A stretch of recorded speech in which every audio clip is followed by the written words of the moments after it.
الحمد لله نحمده ونستعينه ونستغفره ونؤمن به ونتوكل عليه ونعوذ بالله من شرور أنفسنا ومن سيئات أعمالنا من يهده الله فلا مضل له ومن يضلله فلا هادي له ونشهد أن لا إله إلا الله وحده لا شريك له ونشهد أن سيدنا ومولانا محمدًا عبده ورسوله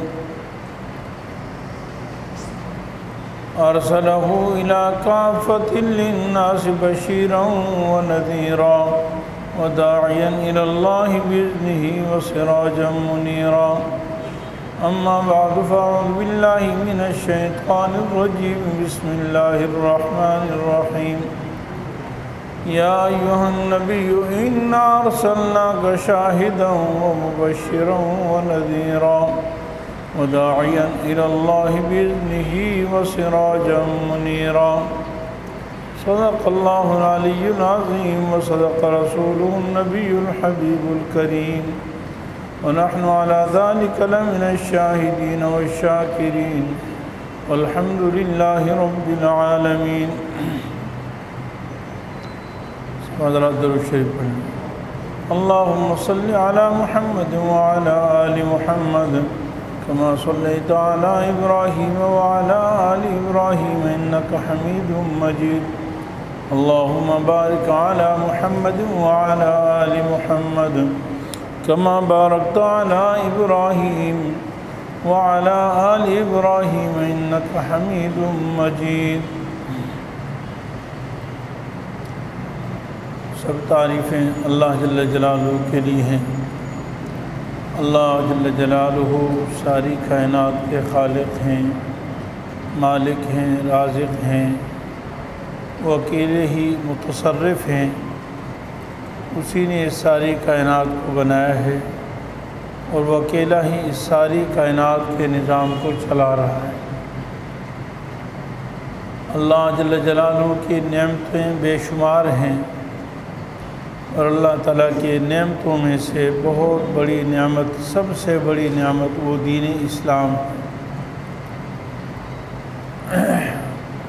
اللہ تعالیٰ نے اسلام کو، دین کو پہنچانے کے لیے انبیاء علیہ السلام بھیجے. یہ بھی اللہ تعالیٰ کی عظیم نعمت ہے، انعام ہے. اور اس امت پر اللہ تعالیٰ کا سب سے بڑا انعام اور احسان اور کرم یہ کہ اللہ تعالیٰ نے سب سے افضل، سب سے اکمل، سب سے اعلیٰ، سب سے مکمل نبی حضرت سیدنا محمد صلی اللہ علیہ وسلم کو اس امت کے لیے بھیجا ہے. آپ صلی اللہ علیہ وسلم امام الانبیاء ہیں. آپ صلی اللہ علیہ وسلم خاتم الانبیاء ہیں. آپ صلی اللہ علیہ وسلم سب سے آخری نبی ہیں اور ساری کائنات کے لیے نبی بن کر آپ صلی اللہ علیہ وسلم کو بھیجا گیا ہے. وما ارسلناک الا رحمۃ للعالمین. ہم نے آپ کو سارے عالم کے لیے رحمت بنا کر بھیجا ہے. میرے عزیز بھائیوں، نبی کریم صلی اللہ علیہ وسلم جو اس دنیا میں تشریف لائے، آپ صلی اللہ علیہ وسلم کی دو حیثیتیں ہیں. ایک، آپ صلی اللہ علیہ وسلم کا اس دنیا میں آنا محمد بن عبداللہ کی حیثیت سے ہے. یعنی آپ دنیا میں تشریف لائے، حضرت عبداللہ کے آپ بیٹے ہیں، جناب آمنہ کے لخت جگر ہیں، جناب عبد المطلب صاحب کے پوتے ہیں. آپ صلی اللہ علیہ وسلم حضرت عباس رضی اللہ عنہ کے بھتیجے ہیں وغیرہ اس نسبت سے. اور آپ صلی اللہ علیہ وسلم کی اس دنیا میں بعثت کا دوسری جو حیثیت ہے وہ ہے محمد الرسول اللہ کی حیثیت سے، کہ آپ صلی اللہ علیہ وسلم محمد الرسول اللہ بن کر آئے. آپ کی یہ دونوں بعثتیں باکمال ہیں. یعنی بعثت محمد بن عبداللہ کی حیثیت سے بھی باکمال ہیں، اور چونکہ وہ وسیلہ ہے، ذریعہ ہے، اس لیے جس طرح مقصد اعلیٰ ہوتا ہے وسیلہ بھی اتنا ہی اعلیٰ ہوتا ہے۔ جب مقصد اعلیٰ ہوتا ہے تو جو چیز اس کے لیے وسیلہ ہوتی ہے وہ بھی اعلیٰ ہوتا ہے۔ تو آپ صلی اللہ علیہ وسلم وسیلہ بن کر آئے، آپ سب کا دنیا میں آنا یہ وسیلہ ہے مقصد کے لیے، اور مقصد آپ صلی اللہ علیہ وسلم کا اس دنیا میں آنے کا وہ محمد رسول اللہ ہے۔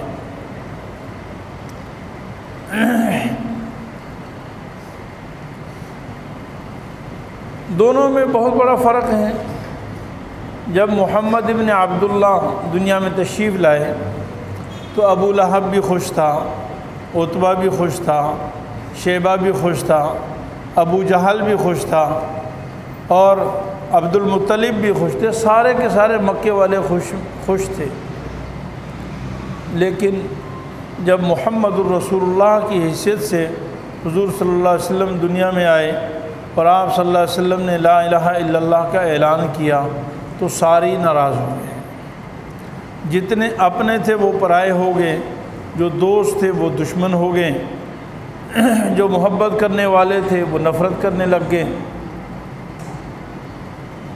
پھر محبت کا معیار بدل گیا، سوچ کا زاویہ بدل گیا۔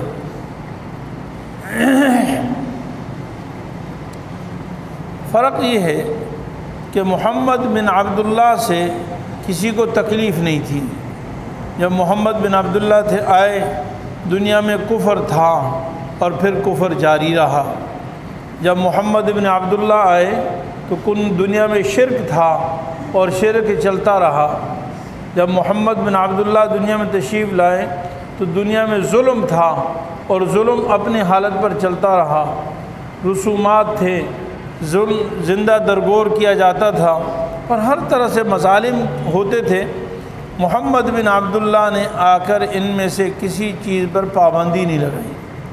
360 بت بیت اللہ میں موجود تھے، محمد بن عبداللہ تشریف لائے، آپ نے ان بتوں کو کچھ نہیں کہا۔ وہاں بدکاری تھی، زناکاری تھی، ظلم تھا، زندہ درگور کیا جاتا تھا، سب کچھ کیا جاتا تھا۔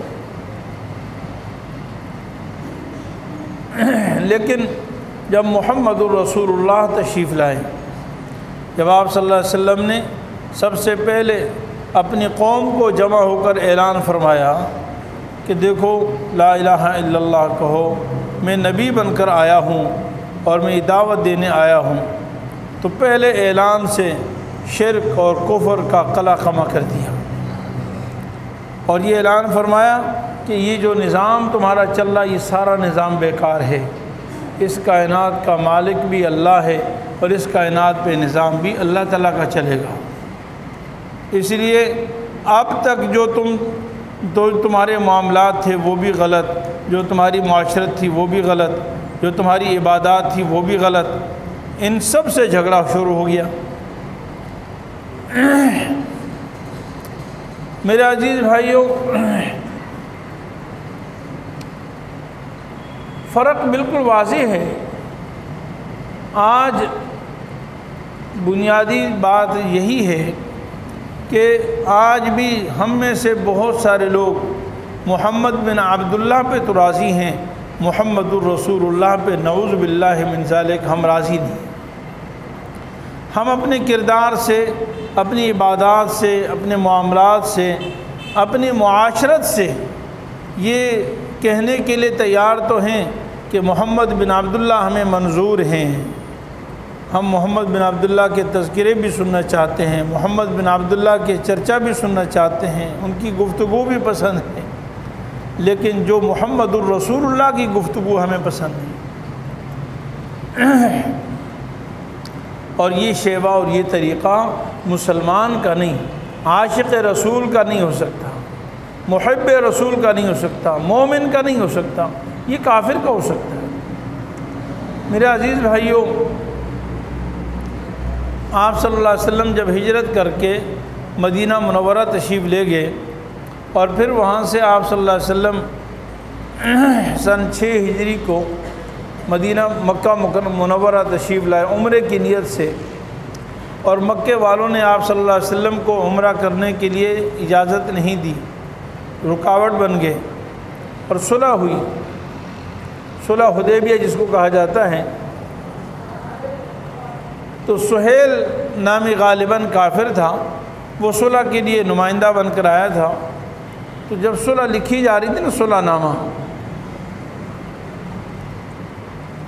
تو اس کے شروع کے جو الفاظ تھے، ایک تو بسم اللہ الرحمن الرحیم پہ جھگڑا ہوا۔ اس نے کہا جی بسم اللہ الرحمن الرحیم ہم نہیں مانتے، بسمک اللہم لکھیں، کیونکہ مشرکین بسمک اللہم لکھتے تھے، اور بسم اللہ الرحمن الرحیم تو قرآن کی آیت ہے، اسلام نے بتایا ہے۔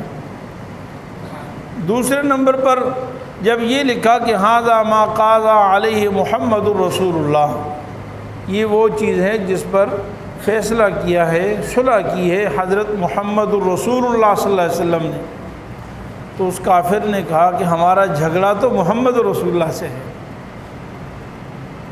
ہمارا جھگڑا محمد الرسول اللہ سے جھگڑا ہے، ہم تو محمد کو رسول اللہ نہیں مانتے ہیں نا بھائی، محمد بن عبداللہ تو ماننے کے لیے ہم تیار ہیں، اس لیے ہم آج فیصلہ کریں گے تو محمد بن عبداللہ سے کریں گے، محمد الرسول اللہ سے نہیں کریں گے۔ یعنی جھگڑے کی بنیاد ہی رسول اللہ ہیں، وہاں جھگڑے کی بنیاد محمد بن عبداللہ نہیں۔ تو کافروں کو بھی جو جھگڑا تھا وہ محمد الرسول اللہ سے تھا، محمد بن عبداللہ سے نہیں تھا، اور اس کی فرق واضح ہے۔ اس لیے پہلی بات تو جو میں نے عرض کی کہ محمد بن عبداللہ جب آئے تو ہماری معاشرت پہ، ہمارے اخلاق پہ، ہمارے معاملات پہ، ہماری عبادات پہ کوئی زد نہیں آتی، کوئی فرق نہیں آتا، کوئی اس پہ پریشانی نہیں آتی۔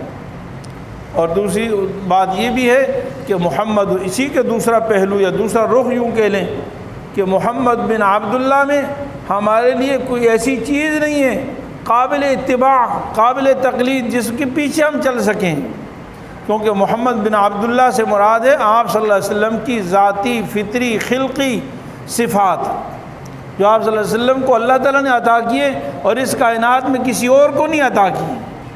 اس کائنات میں کوئی محمد بن عبداللہ جیسا اللہ نے پیدا ہی نہیں کیا ہے۔ یا صاحب الجمال و یا سید البشر من وجهک المنیر لقد نور القمر واحسن منک لم تر قط عینی واجمل منک لم تلد النساء خلقت مبرئا من کل عیب کانک قد خلقت کما تشاء۔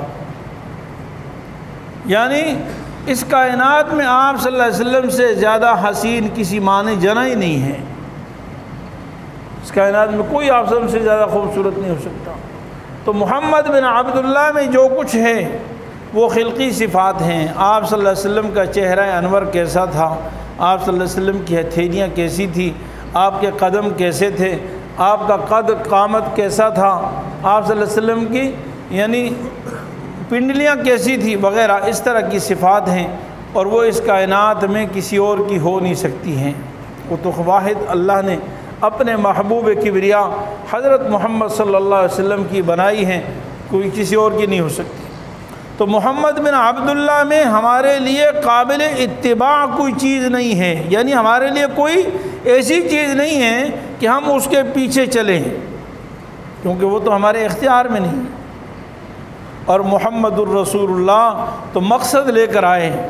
محمد الرسول اللہ تو پیدائش سے لے کر موت تک، گھر کی دہلیز سے لے کر تخت و تاج تک، بیت الخلاء سے لے کر بیت اللہ تک، یعنی آپ کو محمد الرسول اللہ میں قدم قدم پر رہنمائی ملے گی،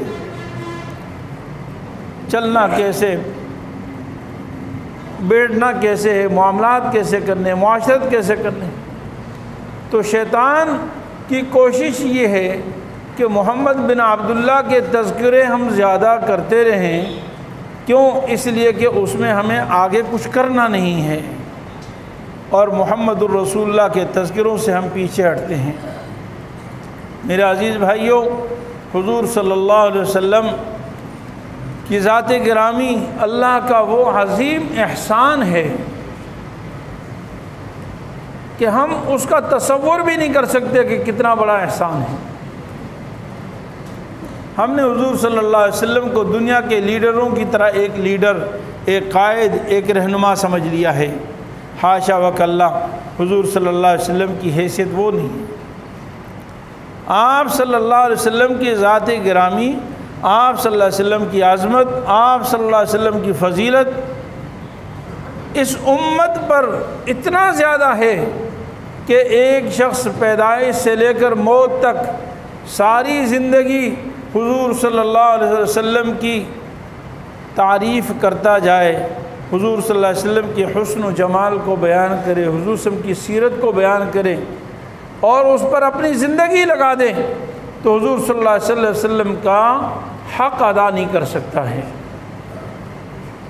ہمیں تو رسول اللہ تعالیٰ نے اپنے ماں باپ کے حقوق اتنے دیے ہیں، حدیث میں آتا ہے کہ انسان پوری زندگی ماں باپ کی خدمت کرے تو ماں باپ کا حق نہیں ادا کر سکتا، یہ تو بہت چھوٹے محسن ہیں۔ ماں باپ کی حیثیت تو حضور صلی اللہ علیہ وسلم کے مقابلے میں کچھ بھی نہیں ہے۔ اور پھر نبی کریم صلی اللہ علیہ وسلم کا احسان اس امت پر کتنا ہوگا، اور ہم نے حضور صلی اللہ علیہ وسلم کے ان تمام احسانات کا بدلہ یہ سمجھ لیا ہے، ہماری عقل و شعور نے، ہماری سمجھ نے، کہ شاید ہم ربیع الاول کے چند دن حضور صلی اللہ علیہ وسلم کے تذکرے کر دیں تو ہم عاشق رسول کی صفوں میں شامل ہو جائیں گے۔ چند دن باتیں کرنے سے حضور صلی اللہ علیہ وسلم کا حق ادا ہو جائے گا، آپ صلی اللہ علیہ وسلم کے احسانات کو ہم چکا دیں گے۔ میرے عزیز بھائیوں، دن میں 5 نمازیں فرض ہیں، 5 نمازوں میں درود شریف پڑھنا ضروری ہے، سنت ہے۔ یعنی یوں سمجھ لیں کہ نماز مکمل نہیں ہوتی جب تک حضور کا تذکرہ نہ ہو۔ 5 دفعہ اذان ہوتی ہے، ہر اذان میں اشہد ان محمد رسول اللہ، اشہد ان محمد رسول اللہ۔ دن میں آپ جتنی بھی نمازیں پڑھیں، تہجد پڑھیں، اشراق پڑھیں، اوابین پڑھیں، سنت موقدہ پڑھیں، سنت غیر موقدہ پڑھیں، جب تک حضور کا تذکرہ نہیں ہوتا نماز مکمل نہیں ہوتی۔ میرے عزیز بھائیوں، انسان کا چلنا یہ حضور کی سیرت ہے، نبی کریم صلی اللہ علیہ وسلم کے طریقے پر کھانا یہ حضور کی سیرت ہے، حضور صلی اللہ علیہ وسلم کے طریقے پہ نماز پڑھنا یہ حضور کی سیرت ہے، قرآن کی تلاوت کرنا یہ حضور کی سیرت ہے، لا الہ الا اللہ کا ذکر کرنا یہ حضور کی سیرت ہے، میدان جہاد میں تلوار لے کر جہاد کرنا یہ حضور کی سیرت ہے۔ یعنی ہماری ساری زندگی اور دین کے جتنے شعبے ہیں جو دن رات مسلمان کرتے ہیں یہ ساری حضور کی سیرت ہے، اور ہم ساری زندگی ان کے مطابق زندگی گزاریں تب بھی ہم حضور صلی اللہ علیہ وسلم کا حق نہیں ادا کر سکتے۔ میرے عزیز بھائیوں، حضور صلی اللہ علیہ وسلم کا احسان اتنا زیادہ ہے کہ ہم حضور صلی اللہ علیہ وسلم کا تذکرہ دن کو بھی کریں، رات کو بھی کریں، صبح بھی کریں، شام بھی کریں، اور 12 مہینے کریں، 24 گھنٹے کریں، اس کے لیے کوئی وقت کوئی دن مقرر نہیں ہے۔ میرے عزیز بھائیوں، اگر حضور صلی اللہ علیہ وسلم کے تذکروں کو ہم صرف ربیع الاول کے ساتھ خاص کر دیں گے تو واللہ العظیم ہم نے حضور صلی اللہ علیہ وسلم کے جو عظمت تھی اس میں کمی کر دی، حضور صلی اللہ علیہ وسلم کی جو حیثیت تھی، جو شان تھی، اس کو کم کر دی۔ آپ اس کو یوں مثال سے سمجھ لیں، جیسے مثال کے طور پر اللہ رب العالمین ساری کائنات سے بڑے ہیں، اللہ اکبر، تو ہم بار بار کہتے ہیں اللہ اکبر، اللہ ساری کائنات سے بڑے ہیں۔ وسع کرسیہ السماوات والارض، صرف جو اللہ تعالیٰ کی جو کرسی ہے، جو عرش پر رکھی ہوئی ہے، وہ سارے آسمانوں سے اور ساری زمینوں سے بڑی ہے، آسمان اور زمین کی ساری مخلوقات سے بڑی ہے۔ یعنی یہ چاند تارے، لاکھوں کروڑوں سیارے، ان سب سے اللہ کی کرسی بڑی ہے۔ اللہ کی ذات کتنی بڑی ہے۔ اب میں اگر یہ کہوں اللہ کی عظمت، اللہ کی بڑائی، اللہ کی فضیلت ظاہر کرنے کے لیے اگر میں آپ کے سامنے کہوں کہ اللہ تعالیٰ پاکستان سے بڑے ہیں، اللہ تعالیٰ اس فلانی پہاڑی سے بڑے ہیں، تو سارے ہنسنے لگ جائیں گے، مذاق اڑائیں گے کہ کیا ہو گیا، پہاڑی کی کیا حیثیت ہے کہ آپ کہہ رہے ہیں پہاڑی سے بڑے ہیں؟ پہاڑی تو ایک ذرے کی حیثیت بھی نہیں ہے اللہ تعالیٰ کے مقابلے میں، پاکستان سے بڑے ہیں، اللہ تعالیٰ اس مسجد سے بڑے ہیں، اللہ تعالیٰ ساری کائنات سے بڑے ہیں۔ میرے عزیز بھائیو، حضور صلی اللہ علیہ وسلم کی شان، حضور کی فضیلت، حضور صلی اللہ علیہ وسلم کی عظمت اور حضور صلی اللہ علیہ وسلم کے احسانات بھی اور ان کا تذکرہ بھی ایسا ہے کہ ہم ساری زندگی کریں اس کا حق ادا نہیں ہو سکتا ہے۔ یہ الگ بات ہے کہ حضور کے دونوں تذکرے آپ صلی اللہ علیہ وسلم کی سیرت ہیں اور اللہ کے عظیم احسانات ہیں، یعنی آپ صلی اللہ علیہ وسلم کی جسمانی صفات کو بیان کرنا یہ بھی کمال ہے، اور آپ صلی اللہ علیہ وسلم کی روحانی صفات کو، آپ صلی اللہ علیہ وسلم کی رسالت کو بیان کرنا یہ بھی کمال ہے، لیکن مقصد دوسرا ہے، یعنی روحانی صفات رسول اللہ یہ مقصود ہے، اور پہلا جو ہے وہ اس کے لیے وسیلہ اور ذریعہ ہے۔ عبادت دونوں ہیں، فضیلت دونوں ہیں۔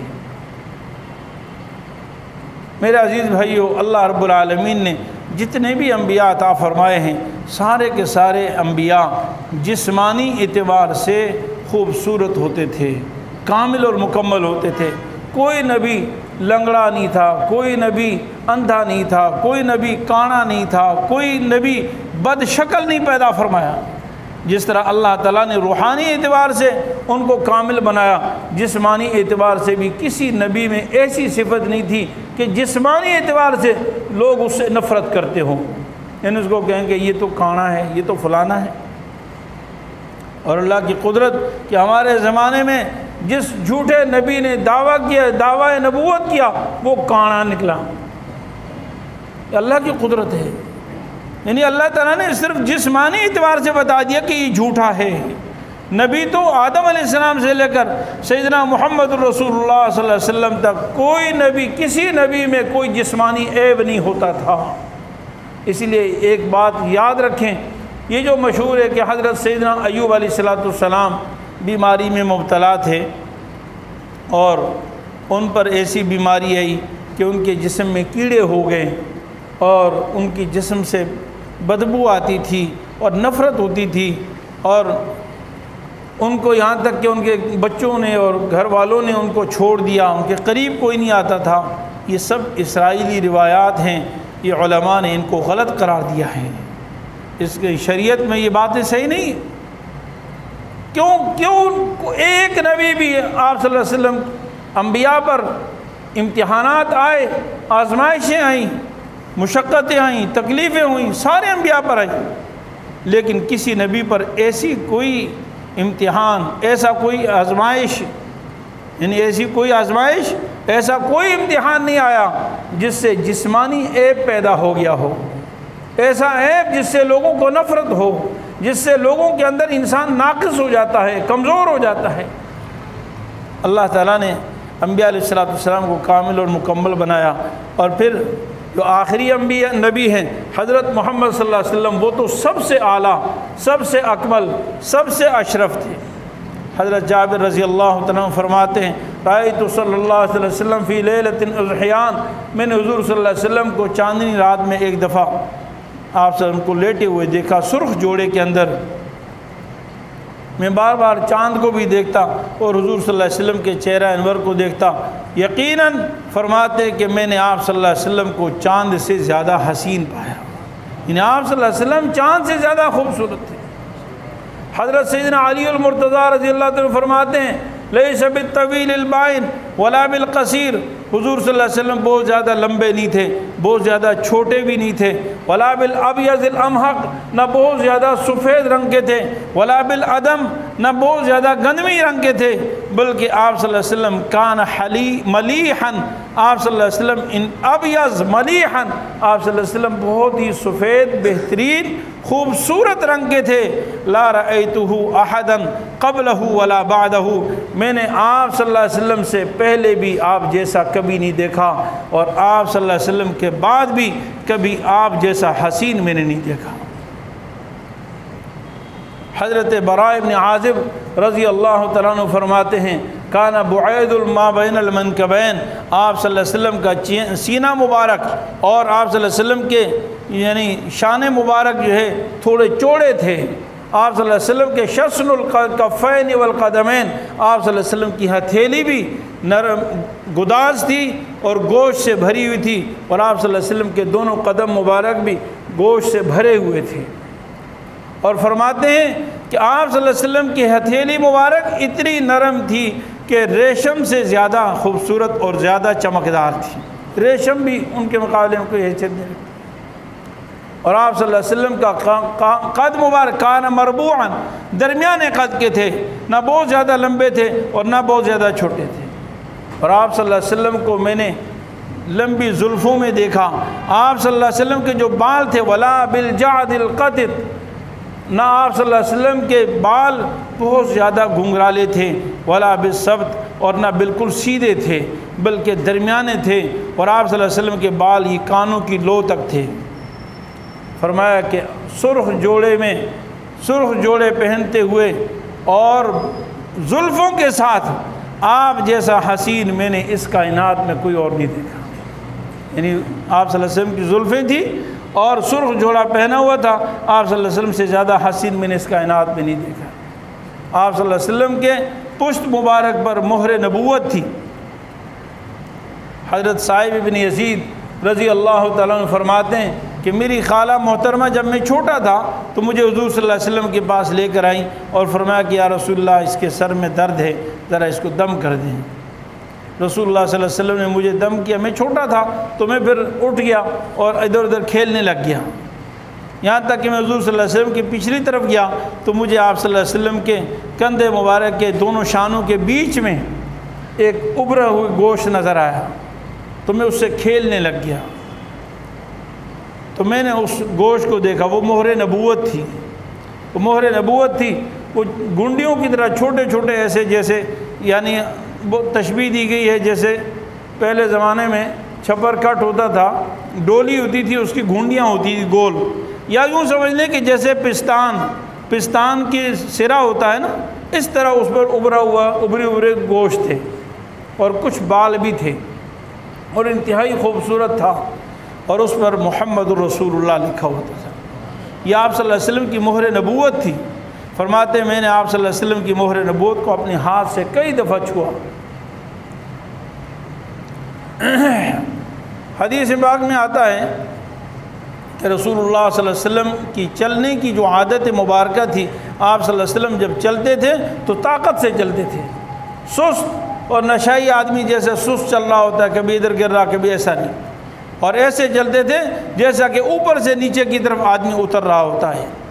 پاؤں اچھی طرح اٹھاتے تھے اور پھر آگے رکھتے تھے۔